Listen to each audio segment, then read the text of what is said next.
This is my application for 2025 Check24 Home Widgets Challenge. Let me give you a quick overview. First, we have client layer. In the client layer, I chose to have an Android app and a front end written in React and Kotlin. I chose those because I was most comfortable with them and my computer supported those. In the orchestration layer, we have a fast API, a Python-based orchestrator, and it is connected to Redis cache and PostgreSQL. It is also decoupled but connected to the APIs of flight insurance and so on. These are the mock APIs I've created.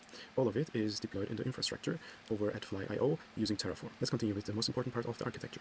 We are using cache, most specifically Redis cache. It is not a normal cache, but it is SVR, stale while revalidating. We are getting the events, the widgets from our APIs and storing them in the widget, in the Redis cache. This is then valid for 60 seconds, so we can have high availability in that moment. But if it is stale, but less than 6 minutes, we can send the stale cache while revalidating it, and if it is not valid, we can do it in the background. So we never let the user wait. The second important part is the circuit breaker. Now, we are specifically asked the question, what happens if our services fail?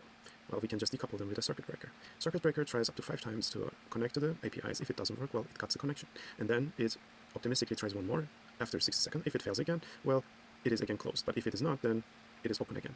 So we can serve with high availability and high scale. I also want to show you the personification.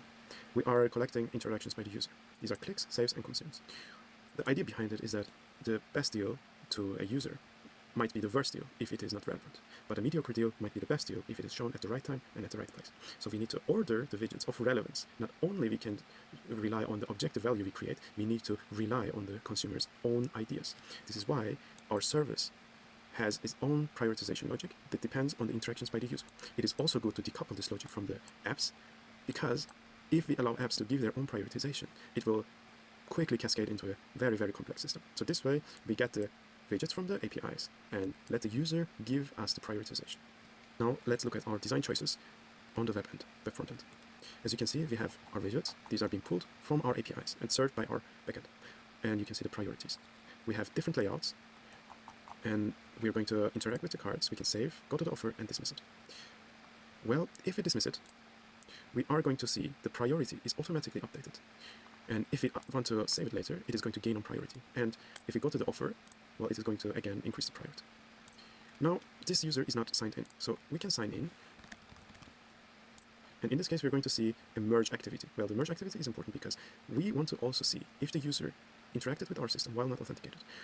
This is from my personal experience. I interact with Check24 without logging in. So there's real information being not used in this case if we don't track this as well. The merge logic merges these into the account after we sign it. Well, now you see we have 4 widgets loaded, not 5 as last time. Well, if we reload it, we have now 5 widgets. Why is that? In my implementation of the widgets, there is a 10% chance of sending a 503 error, which means it is a mock error to see if we failed gracefully. In this case, we failed gracefully. The user did not have a crash down. And after refreshing it, we get it. We get the appropriate widgets. Now let's look at the Android app. As you can see, we have the same user showcase. It has the same events as the other one. We can interact with it by 2 ways. First, we have the normal view, and for me, the more interesting part, swipe. We can dismiss it, we can like it or save it, and we can go back. Well, for me, this is a much better way of interacting, because it is the gamification par excellence, meaning we let the user go through each widget and give us more and more information with a positive feedback loop. And it is also good for the specific requirement that we don't have lots of changes to the layout, because it would require a rollout of an application in the App Store. If we set this UI, it does not need to be changed again. It is a single time only, and it is the gamification of the widgets. Again, if we have the same widgets, we can refresh it, and if we refresh it again at the showcase, we see the same widgets. So we have cross-device consistency. I have gone with CI/CD pipeline on GitHub Actions with Terraform. If we look at the action, it is a multi-stage action. First, we do the apply, deploy frontend, and deploy our mock services. These services are then deployed on the Fly.io. As we can see, these services are all deployed using Terraform.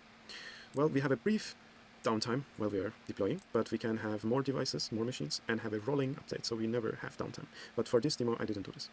Let's go through the checklist. Performance and scalability. This is done with Fly.io Terraform, activating auto-scaling, and performance with the performant. Here, I meant Redis cache. Because we have cache, we don't have to ask to the APIs every time, so we can get the information, cache it, and serve it. So this is why we have high performance, and also scalability through cache as well. fast API. High availability is done with circuit breaking and multi-region deployments. Personalization is done by gamification and priority logic. Multi-platform consistency is shown. Cross-device consistency is shown. Developer experience has been shown. Well, the deployment concept I have shown using Terraform. But without zero downtime, but it is very reproducible. Decision transparency has been noted in the documentation, and I think you would appreciate my creativity.